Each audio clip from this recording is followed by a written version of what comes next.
মৃত ব্যক্তির জন্য করণীয় কি আমি সংক্ষেপে বলি। মৃত ব্যক্তির জন্য আপনার জন্য 4টা করণীয় আছে। কয়টা বললাম? 4টা। এই 4টার বেশি আপনি করতে পারবেন না। 1, তার জন্য দোয়া করবেন। 2, তার জন্য সাদাকা করবেন। 3, তার যদি কোনো সিয়াম বাকি থাকে, ঋণ যদি বাকি থাকে, রমাদানের সিয়াম পালন করতে করতে দেখা যায় 10টা করতে পারেনি, মারা গেল, এই 10টা সিয়াম আপনি করতে পারবেন। 4, হজ করবেন যদি তিনি হজ না করে যান। 1 নম্বর দোয়া করবেন, যে কোনো সময় দোয়া করা যায়। 2, তার জন্য বেশি বেশি সাদাকা করবেন। সবচেয়ে বড় কথা হলো সাদাকাটা সবচেয়ে পাওয়ারফুল।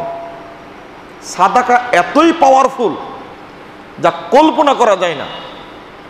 যদি সাদাকা দেওয়া থাকে তাহলে ওই ব্যক্তি মৃত্যুর সময় মৃত্যুর কষ্ট থেকে বেঁচে যাবে। আর যদি না দেওয়া থাকে, এই যে আপনি দিবেন দিবেন করছেন কিন্তু দিচ্ছেন না, মারা যাচ্ছেন, ঠিক মৃত্যু যখন চলে এসেছে তখন আপনি বলছেন কি, রব্বি লাউলা আখারতানি ইলা আজালিন করিব, আল্লাহ একটু সময় দাও, আল্লাহ একেবারে একটু সময় দাও, ফাআসসাদদাকা, তাহলে আমি সাদকা করতাম, দান করতাম, ও আকুম মিনাস সালিহিন, আমি সৎ ব্যক্তিদের অন্তর্ভুক্ত হয়ে যেতাম। মরার সময় বলছেন, কিন্তু আল্লাহ বলছেন যে না, অনেক সময় হয়েছে, ওয়ালা ইউআখিরুল্লাহু নাফসান ইযা জাআ আজালুহা, সময় চলে আসলে আল্লাহ আর সময় দিবেন না। যখন মৃত্যু ব্যক্তি মানে মূর্ছ ব্যক্তি চোখগুলো বড় বড় করে, এপাশ ওপাশ করে, চিৎকার করে, তখন আপনারা কি বলেন? একটু পানি দাও, শরবত খা, এটা শরবত চাচ্ছে, ও শরবত চায়, তখন ও বলে একটু সময় দাও আল্লাহ, একটু সময় দাও। কেন? আত্মাটা বের হতে চায় না, শিরা উপশিরায় দৌড়াতে থাকে। যখন মালাকুল মউত জেপটে ধরে টান দেয়, সমস্ত রগ শিরা উপশিরা ছিঁড়ে বেরিয়ে আসে, তখনও ছটফট করে আর সাদকা দিতে চায়। আচ্ছা, হজ করতে চায় না কেন? ও সিয়াম পালন করতে চায় না কেন? 2 রাকাত সালাত পড়তে চায় না কেন?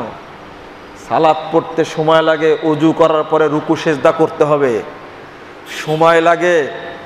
হজ করতে 5 দিন অন্তত, সিয়াম পালন করতে সময় লাগে, সুবে সাদেক থেকে সূর্যাস্ত পর্যন্ত সময় লাগে।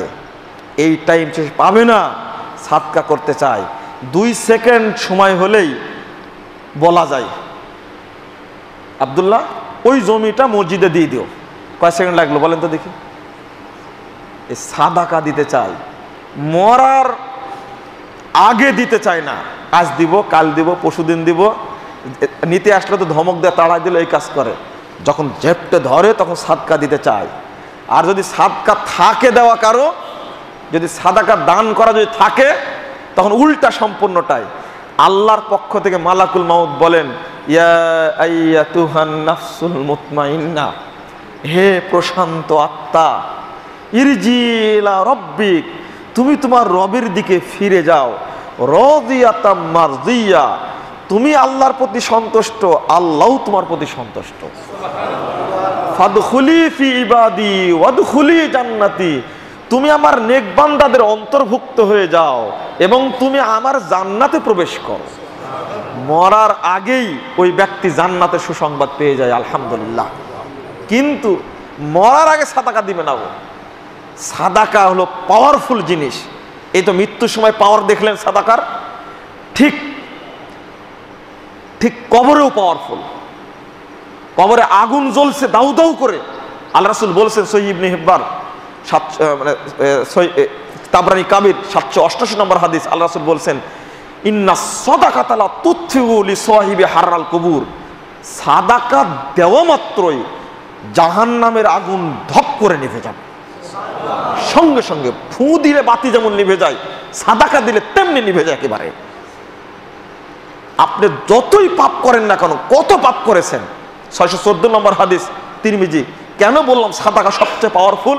তিরমিজির হাদিস 614 নম্বর, আল্লাহ রাসূল বলছেন, ইন্না সাদাকাতা লা তুতফিউ যুনুবা কামা ইয়াতফুল মাউন নারা, সাদাকা পাপকে অনুরূপ ধ্বংস করে দেয়, যেমন পানি আগুনকে ধ্বংস করে দেয়। পানির কাছে দুর্বল আগুন, আর সাদাকার কাছে দুর্বল কি? পাপ। পাপ যতই থাক, সাদাকা করা মাত্রই যাবতীয় পাপ আল্লাহ ক্ষমা করে দেবেন। এটা আল্লাহ তুমি নিজে বলছেন। আপনারা মৃত ব্যক্তির পক্ষ থেকে বেশি বেশি করে সাদা করার চেষ্টা করবেন। তবে মরা খাওয়ার অনুষ্ঠান চলবে না, হারাম।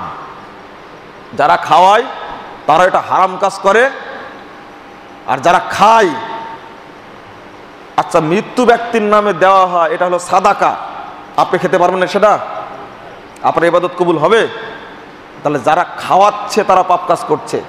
মৃত্যু ব্যক্তির নামে এই মরা খাওয়ার, ফয়তা খাওয়ার অনুষ্ঠান চলবে না। এটা মৃত্যু ব্যক্তির নামে ইফতার মাহফিলও চলে না, কারণ এটা হলো সাদাকা। সবাই খেতে পারবে না।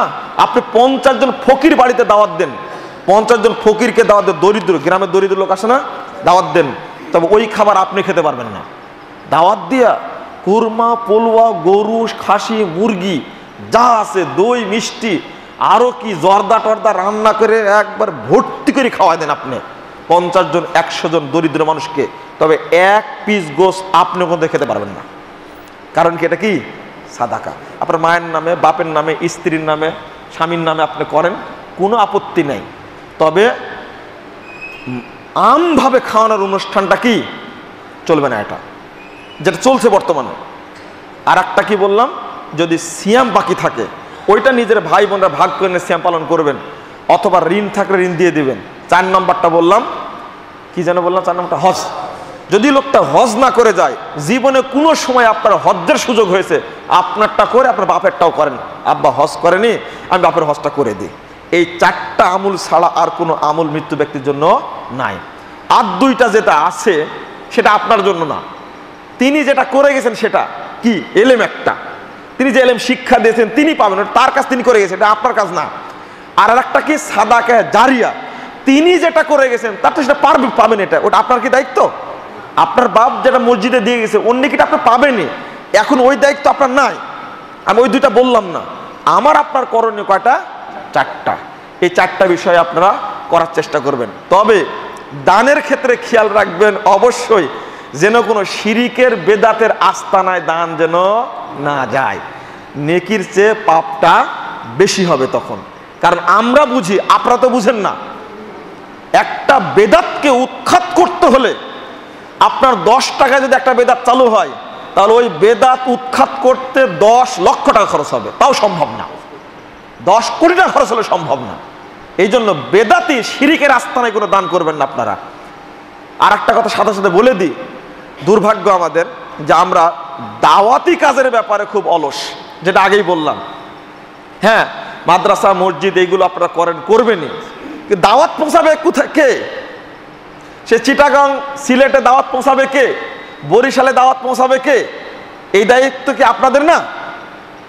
আমরা আলহামদুলিল্লাহ একটা বই প্রিন্ট করছি, আপনারা খুশি হবেন। 1 নজরে অজু সালাত, 1 নজরে সিয়াম ও রমাদান, 1 নজরে হজ উমরা সামনে বের করছি, 1 নজরে আকিদা তাওহীদ। এই বইগুলো লক্ষ লক্ষ প্রিন্ট করা খুব জরুরি। যেমন গত রমজান থেকে এই রমজান পর্যন্ত একটা বই অল্প পৃষ্ঠার বিনামূল্যে 1 নজরে অজু সালাত, এই বইটি বিতরণ হয়ে গেছে 2,30,000 কপি আলহামদুলিল্লাহ। এটা যত বিতরণ করা যাবে তত কাজ হবে ইনশাল্লাহ। বিশেষ করে দরকার আকিদা এবং তাওহীদের বইটা আপনাদের অনুরোধ করব, আপনারা নিজ নিজ জায়গা থেকে দাওয়াতি কাজে একটু আঞ্জাম দেওয়ার চেষ্টা করবেন এবং দাওয়াতি কাজে শরীক হবেন, এটা আমার আবেদন থাকলো। যেমন গতদিনে দেখলাম রহমতুল্লাহ সাহেব এসেছেন, আব্দুল্লাহ ইবনে ফজল রহমাহুল্লাহর ওই বইটা, সালাত শিক্ষা বইটা তিনি নিজে প্রিন্ট করে বিতরণ করছেন। এটা কিন্তু দাওয়াতি খেদমত, কিন্তু এটা কিন্তু দাওয়াতি খেদমত একটা। অনুরূপ আরো অনেক মুনিশির বই আছে, যেই বইগুলো প্রিন্ট করে বিতরণ করা দরকার। মানুষের কাছে না দিলে মানুষ পড়বে কি করে? এই জন্য আহলে হাদিসের ইতিহাস ভুলে যাচ্ছে, মানুষ ভুলে যাচ্ছে। যাক, আল্লাহ রাব্বুল আলামিন আমাদের আপনাদেরকে বেশি বেশি কোরআন এবং সহিহ সুন্নাত ভিত্তিক ইবাদত করার তৌফিক দান করুন, আল্লাহুম্মা আমিন। আল্লাহ আমাদেরকে বেশি বেশি ইবাদত মানে দাওয়াতি কাজে সময় দেওয়ার তৌফিক দান করুন, আল্লাহুম্মা আমিন। সুবহানাকাল্লাহু ওয়া বিহামদিক। মাইকে শোক সংবাদ ঘোষণা করা যাবে? মাইকে যে না, মাইকে শোক সংবাদ ঘোষণা করবেন না। কেন? আপনারা বলেন তো কেন? সবারই তো মাইকিং হয়, জানায় যায় লোক সংখ্যা কি সব একরকম হয়? কথা বুঝেননি মনে হয় আমার। সব মৃত্যুরই তো মাইকিং হয়, কিন্তু জানা যায় কি লোক সংখ্যা সব একরকম হয়? একরকম তো হয় না। কেন হয় না বলেন তো দেখি? ব্যক্তির উপরে নির্ভর করে জানা যায় লোক সংখ্যা কেমন হবে। মাইকিং করে ফায়দা হয় না, কারণ এমনি নিশ্চিত আমি এই মর্মে, যেটা নিষেধ, যেহেতু এটা নাই বলা হয়েছে হাদিস, এটা নিষেধ। এই জন্য আমি বলছি যে মৃত ব্যক্তির জন্য মাইকিং করলে কোনো উপকার হয় না, শরীয়তে তাই বলে, বাস্তবতাও তাই। এই গত কয়েকদিন একটা লোকের জানাজা পড়েছি, অন্তত 10,000 লোক হয়েছে সেখানে জানাজা, 10,000। একটা লোকের জানাজা পড়লাম, 9টা জানাজা হয়েছে এক ফিল্ডে, অন্তত 50,000 লোক হয়েছে। ওই লোকের মাইকিং হয়নি, ওই লোকের মাইকিং হয়নি। আপনি ব্যক্তি যেমন, লোক সংখ্যা তেমন জানাজায় হবে, চিল্লায় মাইকিং করে কোনো লাভ নাই। অতএব ভালো ব্যক্তি হন, লোক সংখ্যা এমনি হবে, বেশি লোকের দরকার নাই। 40 জন যদি শিরিক মুক্ত লোক জানাজায় উপস্থিত হয়, আল্লাহ আপনাকে জান্নাত দিয়ে দিবে। এটা আল্লাহ নবী নিজেই বলেছেন। বেশি না, কতজন? 40 জন লোক যদি শিরিক মুক্ত লোক জানাজা অংশগ্রহণ করে, আল্লাহ বলছেন, আল্লাহ নবী বলছেন তাকে আল্লাহ ক্ষমা করে দিয়ে জান্নাত দান করবেন। অতএব এত লোক হওয়ার সমাগম হওয়ার কি মনে করেন? বড়ত্ব দরকার আছে? দরকার নাই। জাযাকুমুল্লাহ খায়রান। আসসালামু আলাইকুম ওয়া রাহমাতুল্লাহি ওয়া বারাকাতুহু।